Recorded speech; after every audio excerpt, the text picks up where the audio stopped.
Did you know Devil May Cry started out as a Resident Evil game and its best feature was a bug?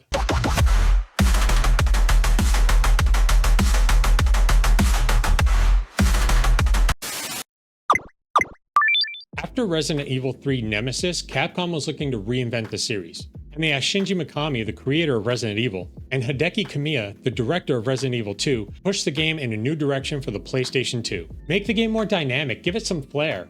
So they came up with the first prototype for Resident Evil 4, Castle. And it was about a cop infected with the T-virus exploring a gothic castle filled with ghosts and supernatural creatures. No zombies, no bioweapons. And the combat was more stylized and more fluid, and Mikami hated it. It wasn't Resident Evil, it wasn't a survival horror game. But instead of killing it, Capcom gave it a new life and a new IP, Devil May Cry.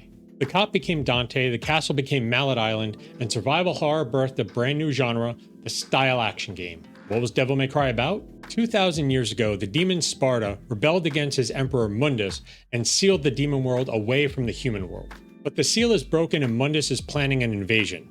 Sparta's son Dante, the half-human, half-demon bounty hunter, heads to Mallet Island to put an end to Mundus and his demon army. The story's pretty simple, but the game's not about story, it's about style. And nowhere is that more evident than in the cutscenes. If you've ever played a Resident Evil game, you have a pretty good idea what kind of dialogue you're in for. Block off, Featherface, or you can stick around and find out the hard way. You may look like my mother, but you're nowhere close to her. You have no soul. You have the face, but you'll never have her fire. I should have been the one to fill your dark soul with light. But we don't want story, we want combat. And combat's where Devil May Cry separated itself from the rest. Dante comes equipped with his two pistols, Ebony and Ivory, and his sword, Rebellion. Combining these in different ways make combat fast and fluid. This is a game that rewards speed and invention over patience.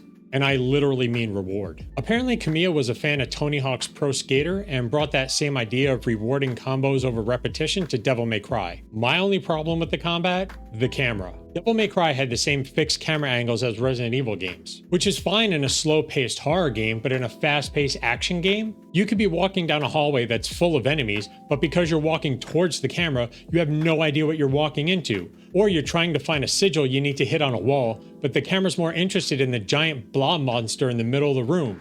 And you know what's worse than a water level in an action game? A water level with a first-person camera, inverted controls, and where firing a gun requires pressing two different buttons that lock you in place. But the most interesting thing about the combat, its most iconic features were never supposed to be in the game.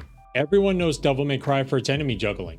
It's been copied by Bayonetta, God of War, Ninja Gaiden, and who knows how many others. And it was a bug. There was a bug in the knockback system, but Kamiya loved it so much they made it an actual feature, adding air-based combos into the game. And another key aspect of Devil May Cry's combat, the Devil Trigger, that was a dev tool. It let the devs speed up attacks or toggle slow animations so they could test animations and effects. Eventually, this dev tool became the basis for Dante's Demon Mode. These bugs turned features really separated Devil May Cry from the series it left behind. Devil May Cry wasn't about survival, it was about flair. Juggling enemies, infinite ammo, air attacks, combos, and it turned what would have been a horror game into a whole new genre that paved the way for future classics. But Resident Evil 4 still needed to be made. With its first prototype Castle spun off into a new IP, there were 4 more prototypes made for Resident Evil 4. Fog, a more Silent Hill type game with enemies in the mist. Bookman, based on supernatural hallucinations. Zombie, which was basically a classic Resident Evil game, and the final version that would actually become Resident Evil 4 that took place in rural Spain with an over-the-shoulder camera. Mikami returned to the Resident Evil franchise to direct the final version himself, and Resident Evil 4 was released to critical acclaim and it led to the creation of 2 of Capcom's greatest franchises. Devil May Cry had its flaws. The writing wasn't great, the camera could be infuriating, and some of the design choices were questionable. But we're not here for that. The combat is fun, it's fast, and it's flexible. And as a pioneer of the genre, it would set the stage for games that would become classics in their own right. Devil May Cry has a well-earned place in gaming history, and if you love retro games, add it to your list. But that's just what I think. Tell me what you think in the comments down below, good or bad, let me hear it. And while you're down there, if you could hit the like and subscribe buttons, I'd really appreciate it. I'll see y'all next time.